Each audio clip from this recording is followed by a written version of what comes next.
should the party go? The next few days? The next few weeks? All summer long, baby! We NBA champ! I want my chips with the dip. That's all I know. I don't want my chips plain. I want my chips with the dip. Thank you. And like they said, enjoy this moment, and have fun with it. Ha, ha, ha.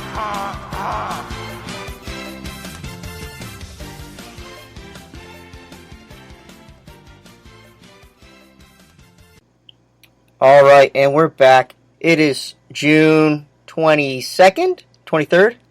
23rd. June 23rd. We're recording this on a Sunday night. I'm Mike. I'm joined with Matt. This is Lillard Sports. Matt, how you doing? Oh, I'm good. A lot of off-season stuff going on right now. Yeah, a lot of off-season stuff. A lot of NBA, just being the NBA. The league full of drama. It's always like that. But before we get into that, make sure to subscribe to the podcast on iTunes. Follow us on Twitter, SlurW Sports. I don't know if you can subscribe on Spotify or on iHeartRadio, but subscribe all those places. You can follow us on Spotify. Follow us on Spotify. We would love followers. I don't know if we have a follower yet, but do that. I can figure that out, but yeah, keep going. I'm pretty sure I follow it on Spotify, so we should have at least one follower. Yeah, with that, Matt, let's talk about a sport that's actually being played right now. We're talking about the MLB. It was a 1 o'clock Central Time start in Wrigley. The Mets-Cubs, Jacob deGrom was on the bump. It seemed like a normal day for the Mets, but there's not really such a thing as a normal day for the Mets. It's the Mets. They're the joke of most sports teams, and it seemed like a normal day. deGrom was dealing. The Mets were up 3-2 going in the bottom of the eighth. Then everything exploded. They blew the save. They lost to the Cubs. They split the series 2-2. They had to fly to Philly, I think. I think they're going to Philly now to take on a 4-game series. But the drama didn't start with the blown save. It helped. So after the game, they're in the locker room. The beat writers are doing their thing. You know, Big J's being Big J's, doing their journalistic duty. You know how it is, Matt. You've been in a media room before, haven't you?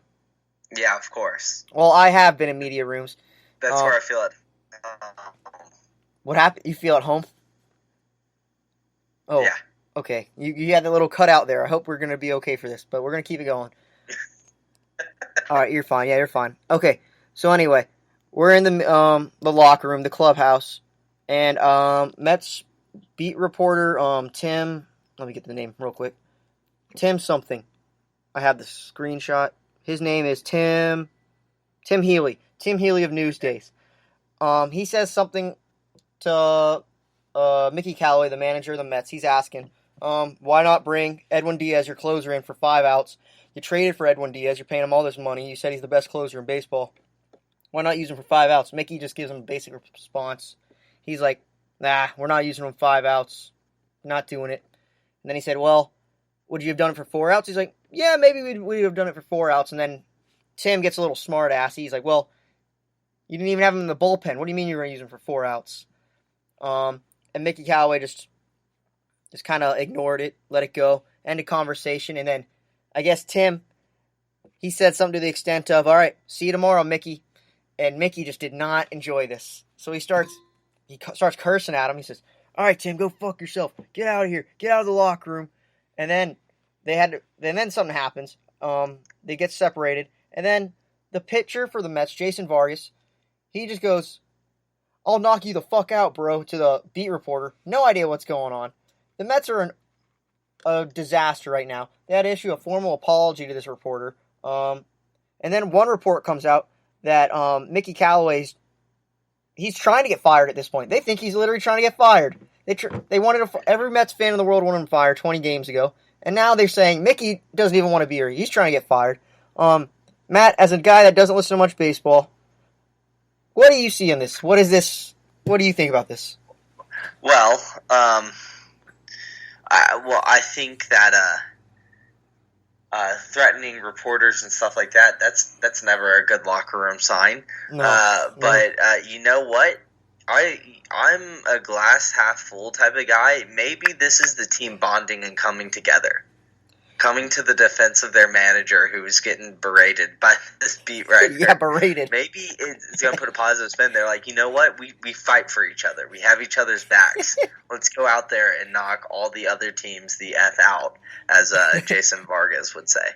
Jason Vargas at the end of the conversation, just imagining, he goes slaps Mickey Callaway on the ass. See, I had your back skipped. Yeah.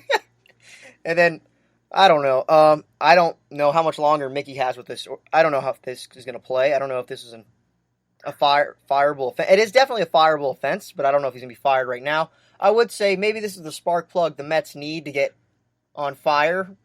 Yeah, I mean, last week they had an all-inclusive team meeting, so I guess that wasn't enough. So maybe now they're like, we're just going to use the scapegoat as this reporter.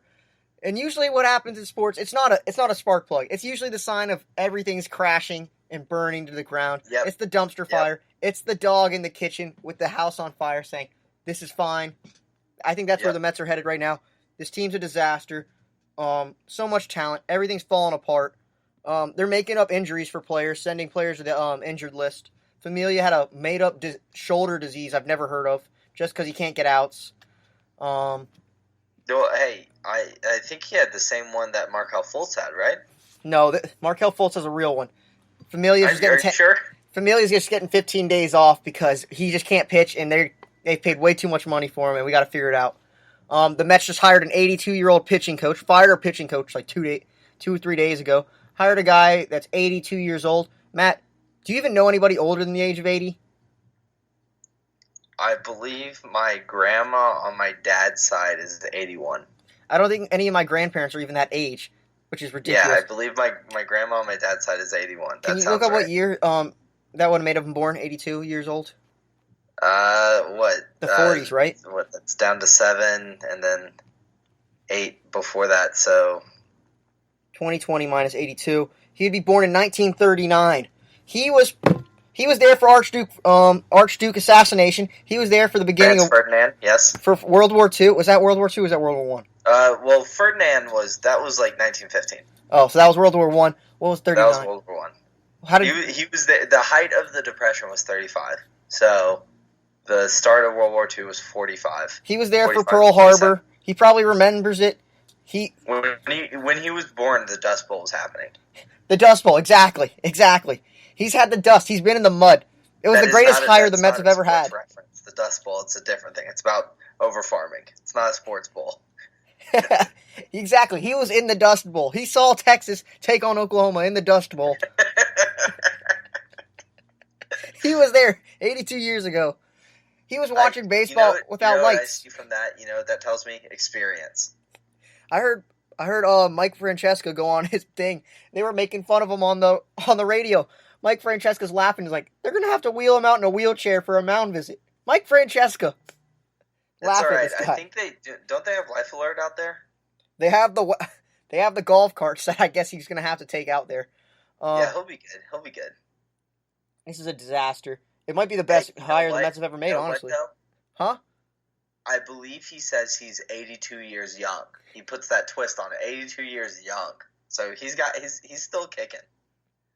I believe the Mets are 2-1 with him, and they've only gotten one fight with one beat reporter. So I guess everything's going great. He's put some spunk back in that locker. Yeah, I mean, hey, if you're only fighting one reporter a week, that's a sign of the times changing for good, I think. I like how they didn't take the Russell Westbrook approach. We're just not going to answer your question. They went straight at us. They went straight for the neck. Okay, Russell only does that with one. Well, I know, I understand that, but I'm saying they didn't take the approach to him. Yeah, that's true. They went right for his neck. Vargas is going out there saying, "I will knock you the fuck out. I will drop you." Russ used to pop off a little bit, but he doesn't anymore. He's over it. Yeah, okay, he's over it for sure. So, well, I'm saying he just doesn't respond to it. He just doesn't give him time of day. So, you think how many beat reporters does Mickey Callaway have to beat up before he's over it?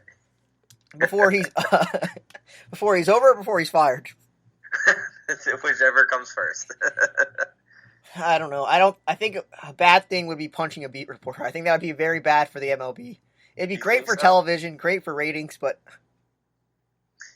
Hey, you know what? That's one of those things where it's like you gotta distract the team from playing poorly. You know, like if like the Warriors are playing poorly, Kerr will like get himself like thrown out of the game just to be like, yeah, let's get that fire going.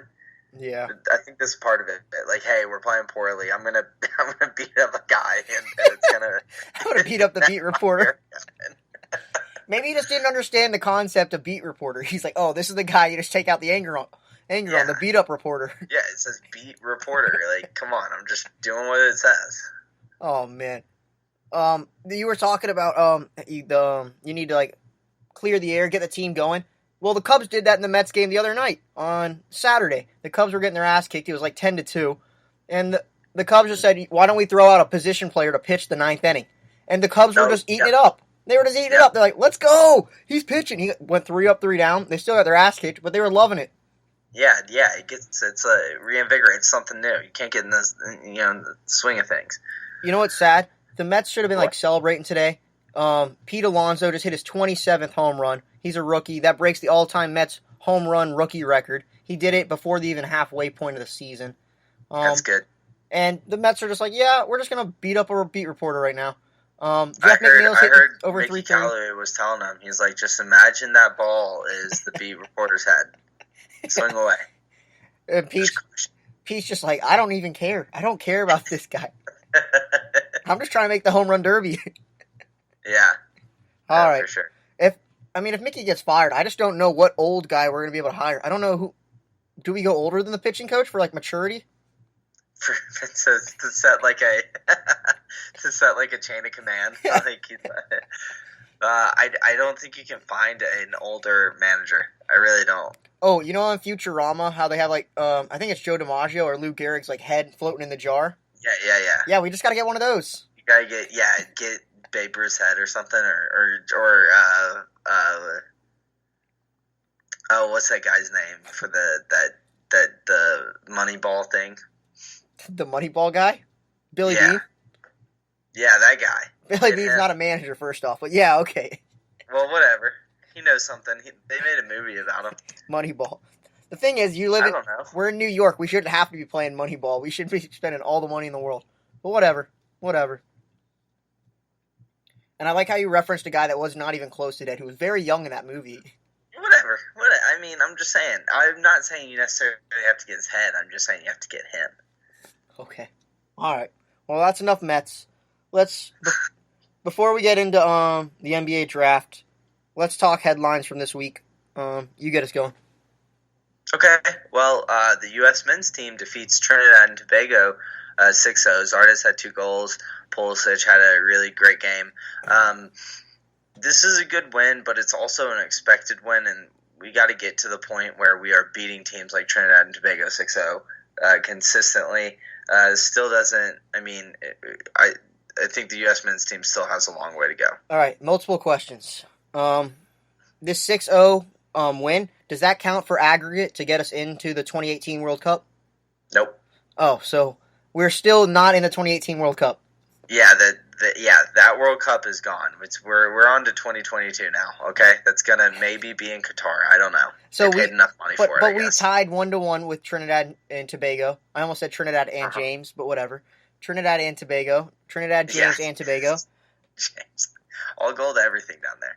The Gold Cup, Trinidad. Oh, it makes sense now. I get it now. Yeah, it does make sense. No, so. But anyway, let me finish my. I think if you went historically, I think the U.S. has the jump on them historically, if we want to go that route. But yes, as of the last 2 matches, we are now 1-1. 7-1. Well, I'm saying 1-1. On aggregate, yeah, 7-1. No, 6-1. No, because we tied, didn't we? I thought it was 1-1. Did we tie that? Whatever. I don't know. It was embarrassing. Whatever. It was very embarrassing. Next question. Mm-hmm. Considering this is obviously the most important game in the whole world going on right now, can U.S. continue to win these huge important games, or are we only going to win these non-important games? I don't know. I mean, really, it's tough with I think they tied Italy while the World Cup was going on in a friendly, which is a friendly, but still. Didn't we lose like 3-0 to Venezuela in a friendly recently? No, I don't think it was 3-0. I think it was. Was it 3-0? Oh. Regardless, the men's team